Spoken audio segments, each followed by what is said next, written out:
नमस्कार शेतकरी मित्रांनो, अभिषेक मुरलीधर ढाकणे, ज्ञानेश्वरी ॲग्रो इंडस्ट्रीजमध्ये आपलं स्वागत आहे। आज आपण सर्वात मोठा इंडस्ट्रियल प्लांट जो की आज शेवगावमध्ये आपण उभारलेला आहे, ज्याची कॅपॅसिटी 5 टन पर डे आहे। हा प्लांट माऊली डाळ मिल या नावाने इथे आपल्याला पाहायला मिळेल।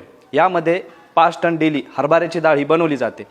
संदीप इथापे म्हणून 25 वर्षाचे युवा उद्योजक आहे। या उद्योजकाने एक आज डाळ मिल क्षेत्रात त्यांचं चांगलं नाव केलेलं आहे। डाळ मिलसाठी काय काय लागतं, रॉ मटेरियल कुठून घेतलं पाहिजे, त्यानंतर प्रोसिजर कशी केली पाहिजे, मार्केटला कसं विकलं पाहिजे, जिल्हा उद्योग केंद्राकडनं, कृषी विभागाकडनं कोणत्या कुठल्या सबसिडीज आहेत, यासाठी आपण त्यांना मदत केली। आज ते एक सक्षम असे उदाहरण आमच्यासाठी आहेत। या उद्योजकाकडे बघून अनेक तरुणांनी डाळ मिल क्षेत्रात उतरलं पाहिजे आणि महाराष्ट्रातील डाळ मिल उद्योजकात पुढे जाऊन एक प्रगती केली पाहिजे। ज्ञानेश्वरी ॲग्रो इंडस्ट्रीज डाळ मिल मशिनरी बनवतो, बेसन मिल, आटा मिल, ग्रेडिंग प्लांट याही उद्योजकांसोबत आज आपण आहोत। अधिक माहितीसाठी संपर्क साधावा ज्ञानेश्वरी ॲग्रो इंडस्ट्रीज, घोडेगाव MIDC, तालुका नेवासा, जिल्हा अहमदनगर। खालील नंबरवर आम्हाला फोन करावा। नमस्कार।